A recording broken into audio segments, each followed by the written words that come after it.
Mesdames, Messieurs, bonjour à toutes et à tous. Bienvenue au journal. Une conférence internationale sur la mise en œuvre du plan national de développement économique et social PNDS s'est ouverte ce matin à Ouagadougou. Partenaires publics et privés passent en revue l'exécution de cet ambitieux programme à travers la problématique de la transformation des produits agro-silvopastoraux. Le Japon frappé par des pluies torrentielles qui ont fait plus de 100 morts. Le Premier ministre Shinzo Abe a pris le pouls de la situation en annulant un voyage à l'étranger pour organiser les secours aux populations sinistrées.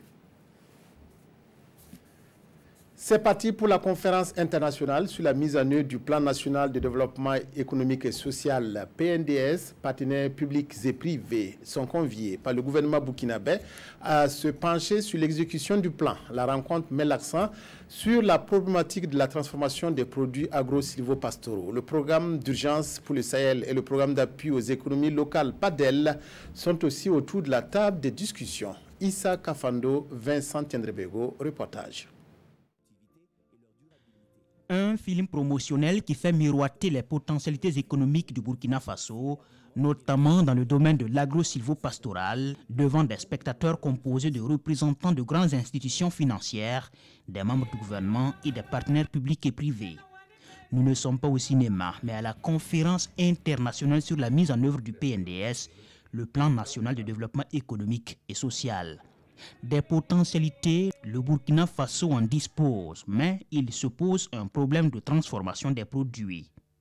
Accélérer la transformation agro-silvopastorale, voilà donc le centre de gravitation de cette conférence présidée par le Premier ministre Paul Kabatieba. L'objectif est de susciter l'intérêt des investisseurs pour ce secteur. Notre ambition pour ce secteur est de créer les conditions nécessaires pour permettre son véritable essor, afin d'augmenter sensiblement sa contribution à la création de richesses et d'emplois pour les femmes et les jeunes, et ce, à travers une valorisation accrue des produits des différentes filières concernées. Le PNUD, la Banque mondiale et l'Union européenne soutiennent l'organisation de cette conférence. Le gouvernement a tenu à confronter ses engagements. Engagement vis-à-vis de la population, aussi engagement vis-à-vis les partenaires. Et ce n'est que comme ça qu'on peut renforcer la confiance, c'est-à-dire que vraiment la redevabilité est au cœur de ce gouvernement. Au cours de cette première journée, des communications et des discussions sont prévues sur la situation et les perspectives de la mise en œuvre du PNDS, mais aussi sur le programme d'urgence pour le Sahel, le PUS, et le programme d'appui aux économies locales, PADEL. Pour ces deux nouveaux programmes, le gouvernement attend du soutien conséquent. Et la journée se termine par des déclarations et des annonces de financement de la part des partenaires techniques et financiers. Effectivement, les premiers exposés ont commencé. Aussitôt la cérémonie d'ouverture est terminée. Nous y reviendrons au cours de nos prochaines discussions, de nos prochaines éditions plutôt.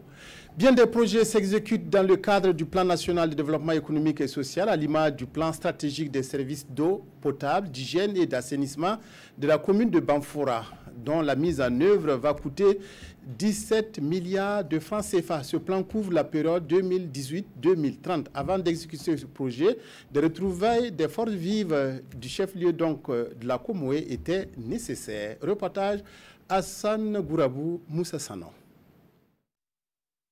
L'accès à l'eau potable, à l'hygiène et à l'assainissement bientôt une réalité à Banfora. Cette commune a désormais un plan stratégique.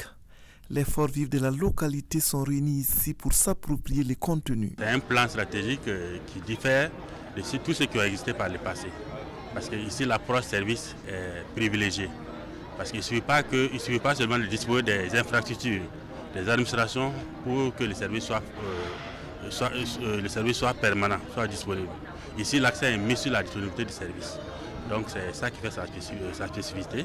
En ce sens que nous voulons nous assurer que, en tout cas, l'eau est disponible en tout temps, partout et en tout moment. Outre l'eau, les questions de la disponibilité des services d'hygiène et d'assainissement sont prises en compte dans le plan en discussion. Une démarche bien appréciée par les forces vives de la commune. Il faut féliciter les autorités communales d'avoir eu d'abord cette initiative d'impliquer les forces vives, en tout cas, pour réfléchir autour donc, de la problématique. J'essaie de parcourir un peu le document et je l'apprécie beaucoup, mais j'apprécie surtout la démarche qui consiste vraiment à prévoir quand même un peu les choses dans l'avenir, à se projeter, voilà, à travers ce que nous ayons une vision claire de ce que nous voulons en matière d'eau et d'assainissement à Banfora. Ce plan stratégique des services d'eau potable, d'hygiène et d'assainissement couvre la période 2018-2030.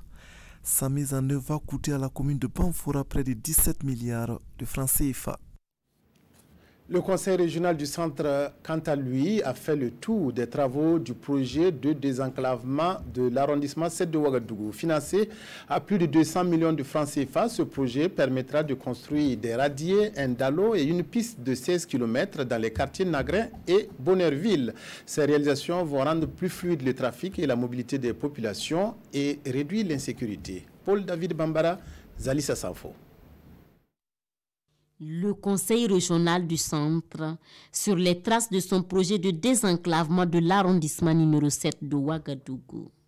Dans les quartiers Nagrin, Bonneurville et Boissa, ce sont des radiers et une voirie d'environ 16 km qui doivent être réalisés. Cela rentre dans le cadre du FODI de notre plan régional de développement qui met l'accent sur la fluidité de la circulation au niveau de la région du centre, pour permettre quand même que les quartiers puissent être reliés au centre de Ouagadougou et qu'à l'intérieur même des quartiers, qu'on puisse se déplacer d'un quartier à l'autre.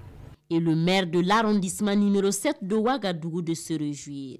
Le trafic dans son arrondissement sera ainsi fluidifié et la sécurité des habitants de ces quartiers sera aussi renforcée. On avait même très besoin même de ce projet-là. Parce que c'est l'unique voie qui désenclave les 4 secteurs. L'arrondissement compte 4 secteurs et c'est cette voie seulement qui va permettre aux 4 secteurs-là de se relier. Même son de cloche pour les riverains pour qui le début de chaque pluie était aussi le début des angoisses. La saison pluvieuse, une fois qu'il pleut seulement, on ne peut même pas passer ici, personne ne peut passer. Maintenant, on n'a plus de problème, l'eau là ne peut pas rentrer dans les cours. Toutes ces réalisations vont coûter plus de 200 millions de francs CFA au conseil régional du centre. Et il promet, les autres ne seront pas en reste. Plusieurs projets sont sur la table pour améliorer les conditions de vie des populations dans ces arrondissements de Ouagadougou. La lutte contre l'insécurité et le banditisme, combat de tous les citoyens burkinabés qui se mobilisent chacun à leur niveau. L'Association pour le développement du Ganzourgou a décidé de venir en aide aux forces de défense et de sécurité en leur dotant des moyens roulants. L'ADPG a remis à la brigade de gendarmerie de Zorgo un pick-up afin de faciliter ses interventions sur le terrain. Gérard Sommet, Maïmouna Traoré. Sans sécurité, point de développement. Telle est la conviction de l'Association pour le développement de la province du Ganzourgou. Par cette remise de véhicules à la brigade territoriale de gendarmerie de Zorgo, elle entend soutenir ses efforts quotidiens dans la sécurisation des personnes et des biens dans la province. Nous sommes au courant, je dirais, des difficultés que les services rencontrent dans notre province. Et nous sommes également conscients que les autorités de tutelle, leurs autorités de tutelle, ne sont pas toujours en mesure, n'est-ce pas, de leur offrir tout ce qu'il leur faut pour exceller dans leur travail. C'est pourquoi l'association s'est fait le devoir d'envisager, n'est-ce pas, des actions de soutien ciblées. En matière de sécurité, nous sommes tous concernés. Et si l'association pour le développement de la province du Ganzourgou a ciblé la remise d'un véhicule à la brigade territoriale de gendarmerie de Zorgo, je crois que c'est un choix vraiment très éclairé. Un geste apprécié par les bénéficiaires qui saluent aussi la qualité des relations entre les forces de défense et de sécurité et les populations. Je les remercie au nom du monsieur le ministre de la Défense pour cette cérémonie qui est révélatrice de 3 qualités ou vertus majeures. Premièrement, la grandeur du cœur et d'esprit de cette association qui a su placer les questions de sécurité au centre de sa recherche de développement. Deuxièmement, c'est le professionnalisme des unités de gendarmerie qui ont su se rendre utiles à la population. Et la population a senti la nécessité de les avoir toujours avec elle et leur a offert ce véhicule. Et la troisième qualité que nous tirons de cette affaire, c'est cette complicité de collaboration entre les populations et la gendarmerie. Au cours de cette cérémonie, l'association Bournoma a remis des fournitures scolaires à la circonscription d'éducation de base de Boudry. Question pour elle d'encourager les élèves et les enseignants.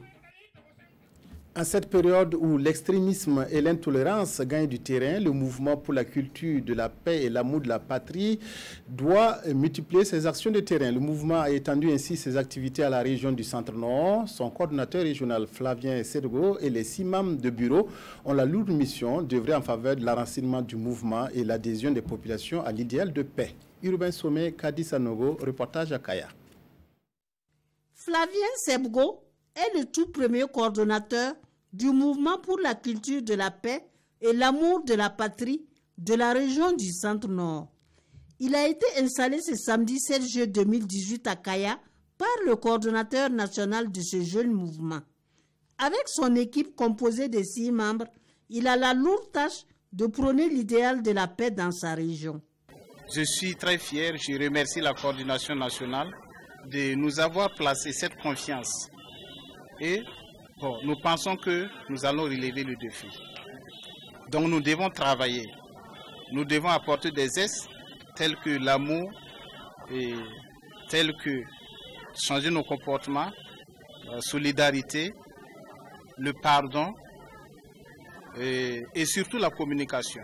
La cérémonie avait pour parrain le docteur Patrice Kouraogo, homme de culture et fils de la région, qui compte accompagner les leaders de ce mouvement. La paix, comme on l'a dit, c'est le fondement de tout développement.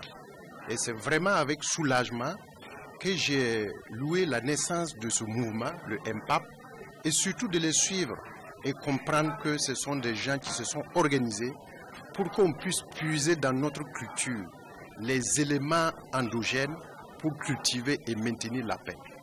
Cette cérémonie marque le lancement des activités de ce mouvement apolitique qui lutte pour la paix au Burkina.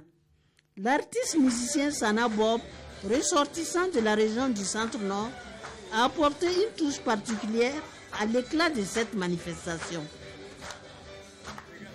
Le pays du soleil levant a les pieds dans l'eau depuis quelques jours. Le Japon est touché par des pluies torrentielles. Plusieurs régions de l'archipel sont touchées par les pluies de la mousson qui ont fait plus de 100 morts. Les sinistrés se comptent par milliers également. Face à la situation dramatique, le Premier ministre japonais Shinzo Abe a annulé un voyage en Europe.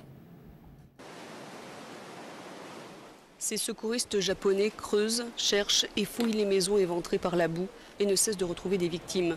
Une centaine de corps ont déjà été récupérés. Les pluies torrentielles qui se sont abattues sur le Japon entre vendredi et hier ont atteint des records, provoquant des inondations et des glissements de terrain. Face à la gravité de la situation, il s'agit d'une des plus graves catastrophes du genre ces dernières années. Le Premier ministre Shinzo Abe a décidé d'annuler une tournée prévue à partir de mercredi en Belgique, France, Arabie Saoudite et Égypte pour donner la priorité aux sinistrés. Un peu partout, en revenant dans leur maison après la fin de la pluie, les habitants ont commencé à réaliser l'ampleur du désastre, avec des quartiers entiers noyés, des voitures gisant dans des cratères de route totalement effondrés, des ponts emportés et autres scènes de désolation. Dans la ville de Kurashiki, plus personne ne semble demander de l'aide depuis les toits ou terrasses d'immeubles de cette cité, selon les observations effectuées par hélicoptère, et le soleil brûlant commence à dessécher la boue. La suite du procès du coup d'État manqué de septembre 2015 et l'audition de l'adjudant-chef Moussa Nebié Rambo constitue la une des journaux de ce lundi. Les journaux reviennent aussi sur la suspension d'arbitre par la Confédération africaine de football. La revue de presse avec Abdoul Rasmane Zongo. Il fait quasiment tout seul la une des quotidiens de ce lundi.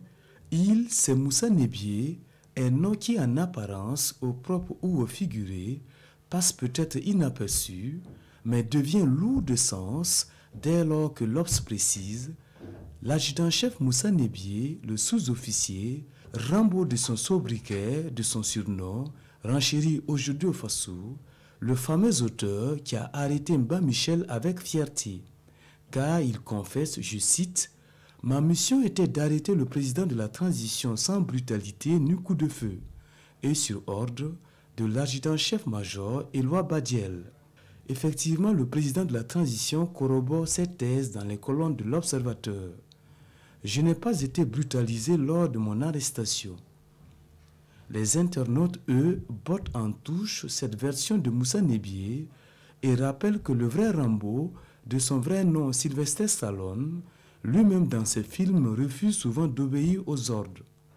Par ailleurs, Rambo, dans son grand déballage, indique les éditions Le Pays, ni les autres faits qui lui sont reprochés. En attendant, d'autres accusés sur un autre registre, nous parlons sport, sont reconnus coupables de corruption et sanctionnés. Aujourd'hui, Faso révèle que la CAF, la Confédération africaine de football, a sanctionné 14 arbitres, dont un Burkinabé, Boukari Ouedraogo, suspendu pour 5 ans. Restons en foot, où l'Europe est toujours sur le toit du monde, souligne aujourd'hui Faso depuis 2006, où le carré d'as de la Coupe du Monde met toujours aux prises des équipes européennes uniquement. Terminons en politique. Le MPP fait face à une hémorragie, à une saignée, je cite, 900 militants du MPP retournent au CDP, murmure le journal, dans l'arrondissement 8 de Ouagadougou. Fin de cette édition. Merci de votre aimable attention à la RTB. Excellent après-midi à toutes et à tous.